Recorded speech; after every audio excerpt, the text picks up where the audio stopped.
Hey, what's up, everybody? It's your boy Darrell Owens, and this is another edition of One on One here on the Legacy Maker Sports Network and Bowie Television, episode 123. It's playoff time. We are in the midst of the playoffs. We got a couple of days before the start of the playoffs on Saturday, where we'll see two AFC matchups. We'll see the Cleveland Browns take on the Houston Texans, and then we'll see Kansas City take on the Dolphins. A full slate on Sunday, where you have Bills and Steelers at 1, Packers and Cowboys at 4:30, then Lions and Rams on Sunday night, and then on Monday night you got Buccaneers and you have the Eagles. So a full slate of playoff games for a super playoff weekend. But we got our final power ranking. Well, not power ranking this season, but we'll get into that a little bit later in a couple episodes. But we do have our power ranking for the upcoming playoffs with the final 14 teams left. Let's go ahead and get this thing started. It's one-on-one on the Legacy Maker Sports Network and Bowie Television. One, one, one, one, one, one, one, one, one, one, one, one, one. Welcome to the one-on-one. When it comes to ratings, man, we number one. I get the truth, then I give them the scoop. If anybody got a question, I give them the proof. Welcome to the one-on-one. When it comes to ratings, man, we number one. I get the truth, then I give them the scoop. If anybody got a question, I give them the proof. Welcome to One-on-One at Legacy Maker Sports Network.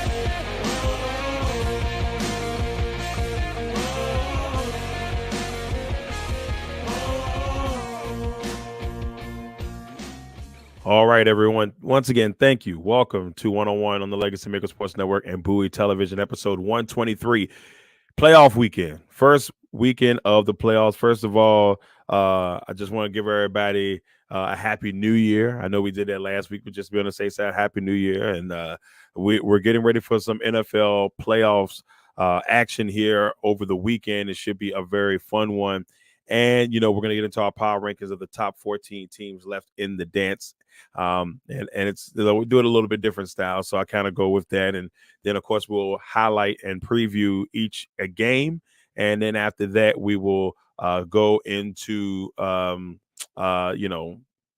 finishing product here. So no, there's no bottom this week. There's no, outside looking in, and there's no top 10, but they're not even really a finale this week. So we're going to kind of get into everything. First, I wanted to start off by congratulate my man James Brown for winning the Legacy Maker NFL Expert Pick'em League, beating Larry by 1.11 to 10 in that final matchup, and he was able to pull it off and become our winner. So congratulations to Legacy Maker team member James Brown on the dub.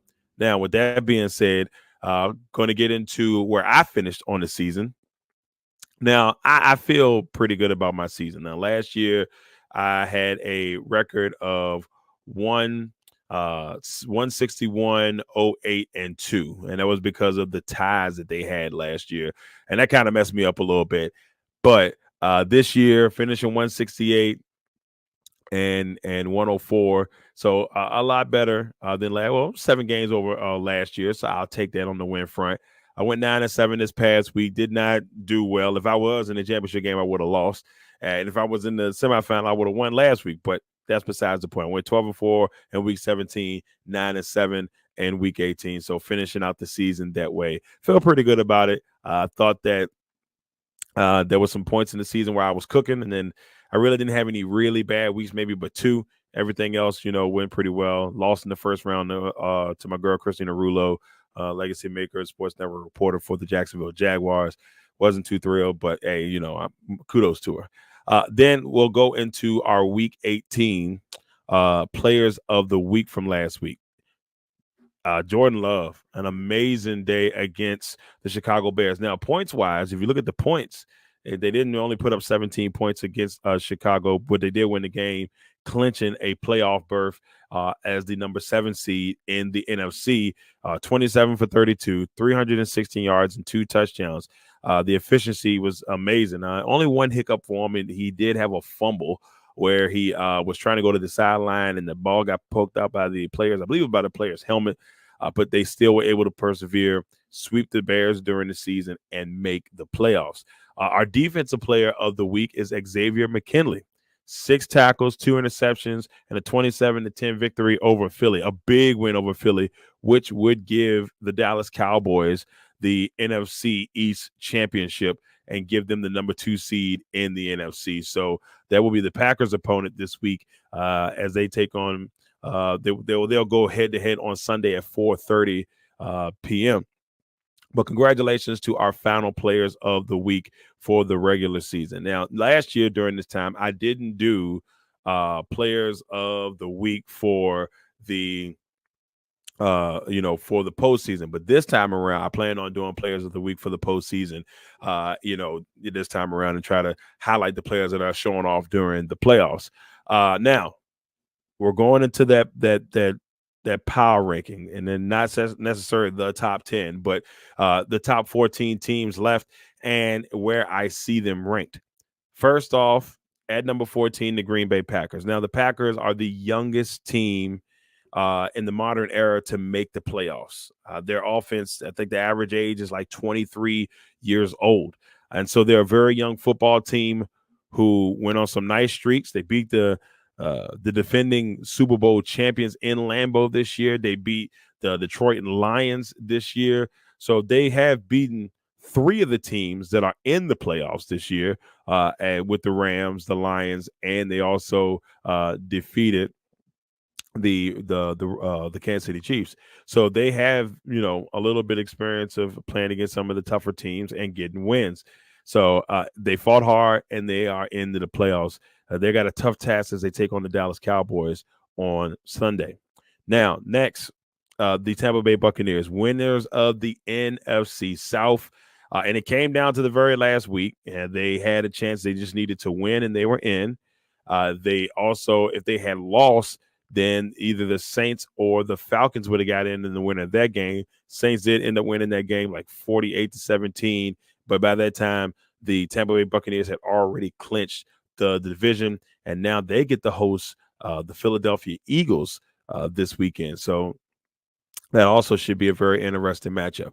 At number 12, the Pittsburgh Steelers. Now, Pittsburgh has come into this playoffs, and they had to have a couple things go their way in order for it to happen, but they did. They needed Jacksonville to lose, which they did. And then once that happened, they were able to lock themselves into the playoffs. And their prize is they get to take on the Buffalo Bills on Sunday at 1 o'clock. And it should be a tough and physical football game. They're calling it the hashtag, well, not the hashtag, but they're calling it the William and Mary Bowl because both head coaches went to the University of William and Mary and played together. So the former teammates will go at it on Sunday at 1. At 11, the Houston Texans. Now, this team is probably the most surprising team that is in the playoffs because last year they were picking at the number 2 pick last year. So they picked that number 2. And they picked that number 3 after I can't remember if it was a trade with Arizona or how it ended up working out, but they had the 2nd and the 3rd pick in the draft. And they were able to pick up 2 cornerstones of that team, young cornerstones, in C.J. Stroud and Will Anderson Jr. So now they are in the playoffs with a rookie head coach and DeMeco Ryans, who, has done a really good job with this young team. And now they have a home playoff game as the AFC South champions, as they will take on the number 5 seed Cleveland Browns. So another fun matchup on Saturday, and that will be the one that will kick us off, to kick the playoffs off at 4:30 on Saturday. At number 10, the LA Rams. The Rams won the Super Bowl 2 years ago, and they are back in the playoffs after a year off from the playoffs. They really had some struggles last year, but this year they're back in, and they will take on the Detroit Lions. And this is an interesting matchup. Why? Because, well, guess what? The 2 quarterbacks that are playing used to be on the opposite team. They were traded for each other. So we're going to get to see Matt Stafford come back to Detroit to see if he can get a playoff victory and knock off his old team, or we're going to see if Jared Goff can get a little revenge against his LA Rams team and prove that, hey, I could have been that guy. And they may not be thinking about that, but that is an element in this contest. And that's going to be the Sunday night game at 8:00. And I think that's going to be a really fun one from Detroit. Dan Campbell versus Sean McVay. So strap up, y'all. Kneecaps will be bitten. At number 9, we got the Philadelphia Eagles. Of course, they're taking on the Bucks. Philadelphia has struggled. Philadelphia was 10-1 at one point, and they finished the season 1-5. And this was a team that everybody thought, including myself, I said they're definitely going to be a 1 or 2 seed in the NFC, and they have just fallen apart. And a lot of people think that they're falling apart, obviously, at the wrong time. So I don't know what the turmoil is in Philly, but if they want to go back to the Super Bowl, they're going to have to fix it. And there's no better time than to fix it than the playoffs. At number 8, we got the Miami Dolphins, another team that's kind of limped into this position. But, just like last year, they had done enough earlier part of the season where that they had already clinched a playoff spot. And the worst case scenario, when they lost that game to Buffalo, they would become the 6th seed. If they won, they would be the 2 seed, and they would end up hosting Buffalo, or even I think it might have even been the Colts. But they are in the position now where they have a chance to prove a lot of doubters wrong. They're going to take on the Kansas City Chiefs, the defending champions, in Arrowhead. The problem is it's supposed to be 6 degrees. Or something like that. Like the wind chill is supposed to be -6, and it's like 44 degrees or something like that with snow. So it's going to be a snowy affair out in Kansas City on Saturday night. And can the Tyreek Hill and the Dolphins pull it off? That'll be the question at hand. At 6, the Lions, of course, talking about they taking on the Rams. The Lions have, a lot of people will say that game against the Cowboys cost them being the number 2 seed. And it did, technically. They'd have won that game. They would have been the 2 seed. Actually, they would have been the number 1 seed because San Francisco lost. Now, we don't know if that was the case. San Francisco probably would have played their players, but one way or the other, they lost out on being the 2 of the 1 seed because of that Dallas game. That was a really critical game for the Lions, but they're going to look to bounce back against the Rams on Sunday night. At number 5, the Cleveland Browns. Now, people are probably like, Darrell, how do you have Cleveland ahead of some of these teams? Defensively, Cleveland is the best, top 1, number 1, number 2 defense in the NFL right now. I don't have the exact number. I don't want to sit here and lie to you, but I know they're right up there with the Ravens. And this Browns team, even despite all of the issues at quarterback this year, have struck gold after they signed Joe Flacco, and he was able to come in and do some really good things for Cleveland. I just have this weird feeling about Cleveland. That's all I can say about it. Can't tell you why I feel that way, but I feel like they could really do some work in the playoffs, and we'll see what happens. At number 4, the Dallas Cowboys. Dallas is hot. I did the last couple of games. I mean, they did have some struggles, but they had a really nice win against the Commanders last weekend, beating them 38-10, and I was there for the game, and it was just it was rough for the Commanders, but a great day for Dallas. And now they just sit pretty waiting for their opportunity to potentially, make a run here and try to make it to the Super Bowl. At number 3, the Buffalo Bills. And I have Buffalo above Dallas because they did smack them 42-10, I think it was 28-10. Don't give me the line about the score, but they beat them bad. But that was in Buffalo. And I just think that Buffalo's been hot at the right time, and they've been clicking. But they're going to have a tough matchup against Pittsburgh in the first round in that 1:00 matchup on Sunday. At number 2, the San Francisco 49ers. San Fran, lost this matchup against the Rams on Sunday, and it did kind of have some big playoff implications because if they would have won on Sunday, the Packers would have been heading to Detroit, and the Rams would have been heading to Dallas. And that obviously ended up not happening, so we are where we are in the playoffs at the current time. But San Francisco is on the bye. They're going to chill back and wait to see who they will play the week after next. And then on top of that, number 1 seed right now, in my opinion, in the power rankings for the playoffs is the Baltimore Ravens. They are coming in hot. They did lose against Pittsburgh 17-10, but to be honest with you, that game really didn't matter to the Ravens. They just wanted to get rested up and get themselves healthy for whoever they play next week. The Steelers needed that win to get in the playoffs, so I guess the Steelers can thank the Ravens for sitting their starters. But the Ravens still, their second team did give Pittsburgh all they can handle in that rainbow that they had last week. So there it is, our playoff power ranking: Packers, Bucks, Steelers, Texans, Rams, Eagles, Dolphins, Chiefs, Lions, Browns, Cowboys, Bills, San Francisco 49ers, and last but not least, the Baltimore Ravens. All right, so want to kind of get into the breakdown here of the games. I'm not going to go too deep into it, but I'll give you my selection who I think are going to win the games. First, we'll start off with the game on Saturday. The first one to get everything kicked off at 4:30, the Browns and the Texans.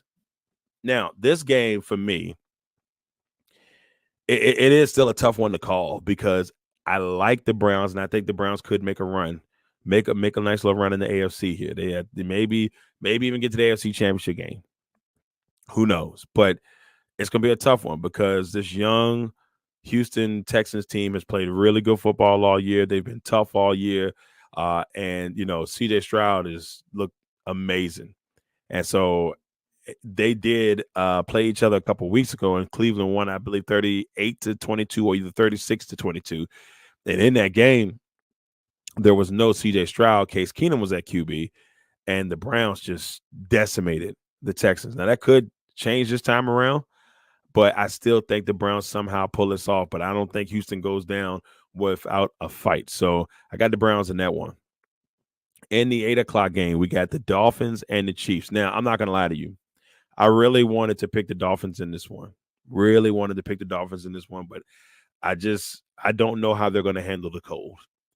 And if they can handle the cold well, then I think they can win this game. But, when they played, I believe in Germany, I think it was Germany, against Kansas City, it was a tight game, tight contest. And I kind of still expect that here. But I think Kansas City being at home, snow or no snow, I think it's going to be tough. I got the Chiefs winning that one. In the first game on Sunday, we got the Bills and the Steelers. It's the 2 seed versus the 7 seed. It's going to be another one of those interesting matchups. Mason Rudolph is still getting the start. He's played pretty decent for the Steelers ever since they made him the starter here in the last couple of weeks. But for me, I just got Buffalo in this one. I think right now, if you're Buffalo, you have to be on a mission. There's too many years where Buffalo has been the favorite to go to the Super Bowl, and they don't. In this case, they're not the favorite to go to the Super Bowl, and I think that may work in their favor. I think a lot of people think it's going to be the Ravens, but I think Buffalo could have a chance to do something here. But I got them winning this game at home against Pittsburgh. The next one, the 4:30 game on Sunday, the Green Bay Packers travel to Dallas to take on the Cowboys. This one's tough for me. Y'all all know that I am a Packer enthusiast. I, as a Packer enthusiast, just want to see a good game. And I know you'll say, oh, that's bull, Darrell.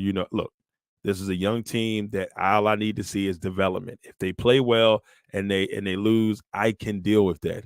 It's if they play terrible and they lose is what I can't deal with. Don't make me turn the TV off early. I don't want that. So that's the one thing I don't want from that one. But with that being said, I still think Dallas wins this one. I think it's going to be a tight one. I think Green Bay is going to give them all they can handle and really show what they could be in the future. But I do have Dallas moving on in this one. In the next one, I got the Detroit Lions taking on the Rams. This one's interesting because I think if there is going to be a lower seed besides the Browns that will win this weekend, it's the LA Rams. And I think that they will have enough power that they can, beat Detroit. Detroit's got a lot on their back. And yes, making the playoffs and winning the division is a nice deal. First time in 30 years. They made the playoffs, but they haven't won in the playoffs in years. I mean, it's just been a long time since they won in the playoffs. I believe 30 years since they won in the playoffs. And since they went to the NFC Championship against the Washington Redskins. And so a win would just be monumental and will continue the track that this Detroit Lions team is on. And I think they will get the win and get a little Stafford revenge, if you want to call it that, or just redemption. But I think he's going to get a really warm welcome in Detroit. I got the Lions winning that one on Sunday. And then last but not least, we've got the Eagles and the Buccaneers. I think the Eagles are going to find a way to finally put it together. But the problem is I still don't think Jalen Ramsey is 100%. Jalen Hurts is 100%. And, a lot of people beat up on David Carr for saying he needed the rest. But, man, I think he truly needed the rest. Hey, here's the deal. Marcus Mariota could have went 1-5 in these last couple of weeks, and while they got Jalen Hurts healthy. And so now they're in a tough spot in the playoffs where most people saw them being the number 2 seed or number 1 seed, and now they're the number 5 seed and are going to have to go on the road during the playoffs if they want to go back to the Super Bowl this year. Tampa Bay, this will be Baker Mayfield's second time in the playoffs as a quarterback. No matter how people want to look at Baker Mayfield, he's led a Browns team for the first time to the playoffs in a long time, and now he's led this Buccaneers team to the playoffs for the third straight year and winning the NFC South for the third straight year. But even with all that, I think Philly wins this game. I got Philly moving on. So here are my winners for the weekend. I've got the Browns, the Chiefs, the Bills, the Cowboys. God, I hope it's Green Bay. Please, please. And then I also have the Lions and I have the Eagles. All right, everyone. Look, we had a short version of the show today. These playoff episodes are going to be a little bit shorter than normal. But I do appreciate everybody tuning in to just kind of get a quick, view of what I think the playoffs will look like as we get into that. Should be fun. I hope everybody sits back and enjoy playoff football this weekend. I know I am. Now that the Commander season is over, I can kind of just sit back and watch some football. And, I want to give a quick shout out to my brother, Perky, whose birthday is on Sunday. So happy birthday, bro. Also, today marks the 3rd-year anniversary of my mom's passing. I love you, Mom. I miss you, Mom. Every day is tough without you. So I love you. And, once again, everybody, I just appreciate everybody. And I thank you all for everything. This has been One-on-One on the Legacy Maker Sports Network and on Bowie Television. We'll be back next week for episode 124, and we'll see who moves on to the divisional round. Once again, thank you all. Until next time. Legacy Maker, the All Sports Network.